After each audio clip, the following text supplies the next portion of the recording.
O Baruch manteve, né, uma linha bem ainda, assim, como eu posso dizer, não vou dizer conservadora, mas bíblica, né?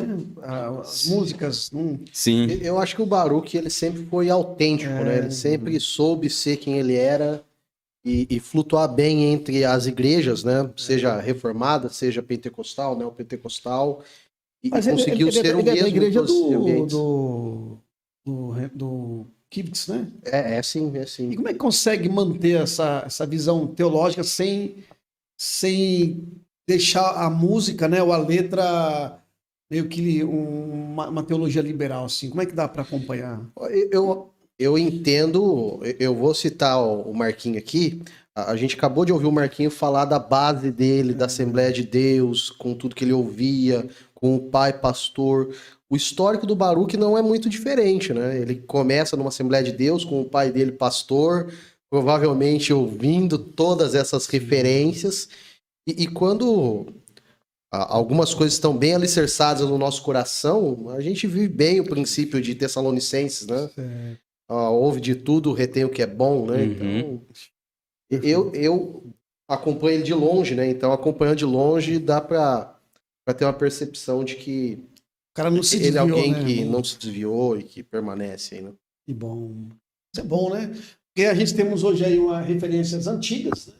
E se perderam, né? Ah, sim.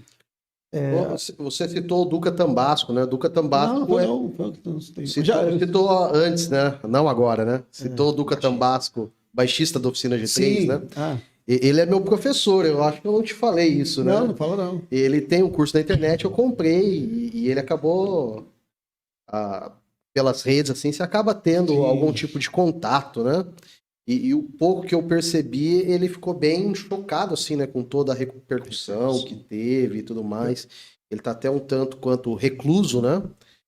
Mas são coisas que acontecem.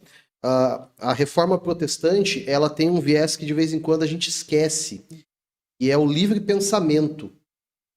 É a ideia mais ou menos assim, de que o evangelho afeta a minha vida, mas como eu enxergo o mundo a partir disso, você tem uma liberdade para fazer isso. Então, a reforma nunca colocou cabresto em todo mundo a partir dessa percepção, mas ensinou a pensar. Então, provavelmente, é a percepção que eu tenho, ele analisou o evangelho e começou a ver, ó, eu entendo coerência aqui, eu entendo coerência ali.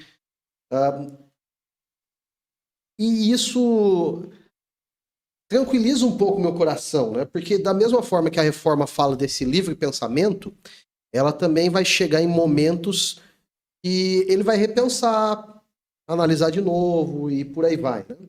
E vai. Eu sei que a questão política hoje, quem olha o que você está colocando com um viés político e filtrar tudo pela questão direita e esquerda, você vai olhar para um músico, para um cantor gospel evangélico, e se o cara tem um viés, você acaba cancelando. Mesmo se ele permanece no evangelho, como você falou, o cara consegue caminhar por aqui desde quando está no evangelho. É ruim, né? Porque assim, o Brasil tem essa agora de ter essa visão, uma visão política, né? Filtrar tudo para uma cosmovisão política. Até porque lá atrás, há muitos anos atrás, a gente vê muitos ícones religiosos e cantores também andando no meio desse pessoal e até defendendo a questão da esquerda, né? Agora fica ruim, né? Só porque é esquerda, o cara se posiciona ali, um exemplo, né? Não estou dizendo para você o pastor é de esquerda, não é isso. Eu estou dizendo se é válido esse cancelamento. Eu acho que tem um viés idólatra É, no Sim, meio de tudo isso. sim. mas assim, você acha plausível esse cancelamento de alguns? Eu, Como está eu, eu, acontecendo? eu tenho uma linha de pensamento, pastor, se me permite colocar. Todo extremo, todo radicalismo, para mim, ele é doentio. Da mesma forma que quando eu olho, às vezes, a pessoa fazer um cancelamento com um artista, a gente está falando especificamente dele, como outros, né? Por uma questão partidária, política, para mim, isso perde a razão à medida em que você começa a dimensionar ou você é isso ou é aquilo na questão política, tá? Falando musicalmente, artisticamente. Então a gente tem, inclusive no Brasil, muitos artistas, né? Que de alguma forma colocam de cara já o que, que ele é, a ideologia que ele tem. E você tem outros que não fazem questão de pontuar. E aí, quando esse não pontua, ou se a gente conhece um outro que não tem descaradamente essa coisa de falar, olha, eu sou de direita, eu sou de esquerda, mas eu trago a minha arte, e aí a partir da arte você começa a analisar a pessoa, eu parto desse princípio. Acho que a gente pode pensar artisticamente pelo que a pessoa traz. Qual é o conteúdo dela? O que que ela tem de representatividade para mim que estou consumindo essa arte ou procurando entender? E mais no viés. Quando a gente fala de artista cristão, biblicamente, o que que ele propõe aqui? Né? A gente fica hoje numa discussão, eu falo a gente geral, né? Geral, Internet, né? é o que o senhor falou, é geral. A pessoa, cara, ela tem uma construção sólida ali. Um movimento que ela fez para um lado ou outro, pronto, já é motivo de cancelamento. Eu entendo que há casos e casos, mas eu acho que a gente precisa ser um pouquinho mais coerente quando a gente vai analisar o artista pela arte que ele representa e, sobretudo, quando a gente fala do ambiente cristão, a mentalidade cristã que ele tem. O que que ele traz nas suas artes coerente com a Bíblia? A partir do momento que não tem algo que seja coerente, aí me dá o direito de criticar, porque, olha, isso aqui foge Tá fora, do né? que a Bíblia está propondo. Essa foi a resposta da Oficina G3. Eles fizeram uma publicação e falaram: olha, a nossa posição em todos os nossos shows foi pregar o evangelho, falar de Jesus Cristo. Agora, posições políticas individuais, cada um vai ter a sua, né? Sim. Eu não sei se vocês acompanharam, mas uma banda de heavy metal chamada Xamã, ela encerrou Eu vi hoje isso aí. os trabalhos por causa de posicionamento político de membros da banda. De membros da banda. Tem um pastor, você conhece ele, o Ricardo Agreste, Sei. e ele diz que nós somos muito bons em termos uma conta num saldo positivo e a pessoa fazer algo que a gente não concorde e ela ir pro negativo.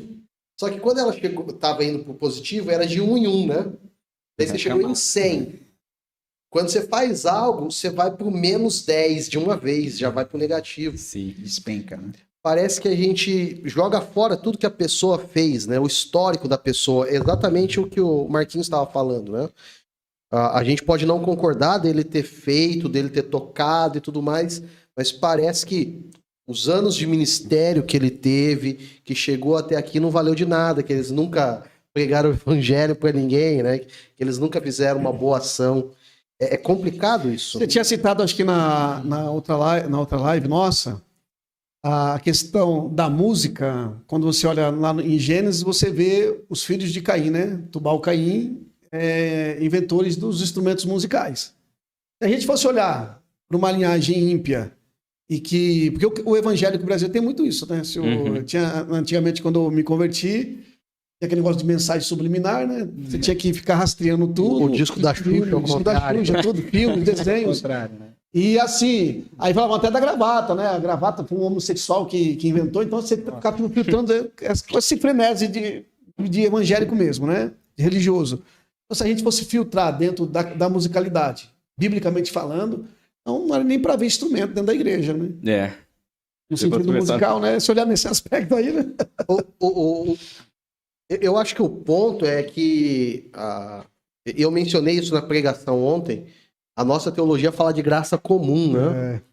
Então, até pessoas que não são cristãs podem fazer coisas... Eu citei isso aqui no nosso culto também, eu falei também sobre graça comum, a questão da arte, né? Então, os instrumentos musicais, apesar de estarem na linhagem de Caim, Deus acabou usando futuramente para que os povos fossem abençoados e assim por diante, né? O Marquinhos pode falar isso com mais propriedade que eu, né? Mas acho que é o Aristóteles que ele vai descobrir a questão das tonalidades e que vai diminuindo lá, apertando a corda. Então e ajudou muito para nós hoje. E não é alguém que a gente diz assim, cristão. O João Alexandre diz assim, quando você está tocando uma música, você não está fazendo um dó maior sagrado, um ré menor profano. Né? Você está fazendo um dó maior ou um ré menor, né?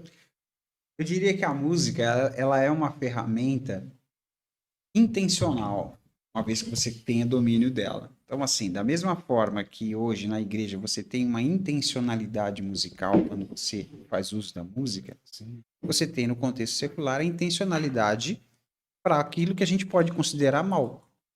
Então, assim, há uma intencionalidade quando você tem o domínio dessa arte. Você assiste um filme, a trilha sonora do filme é intencional, ela te leva para aquilo que a cena está propondo, e aí ela traz uma cadência harmônica que vai te levar a sentir ou se entristecer junto, ou dependendo de outra esfera, se o personagem está feliz, aquela trilha te conduz musicalmente com aquilo. Então, assim, é intencional, a gente tem a intencionalidade na música.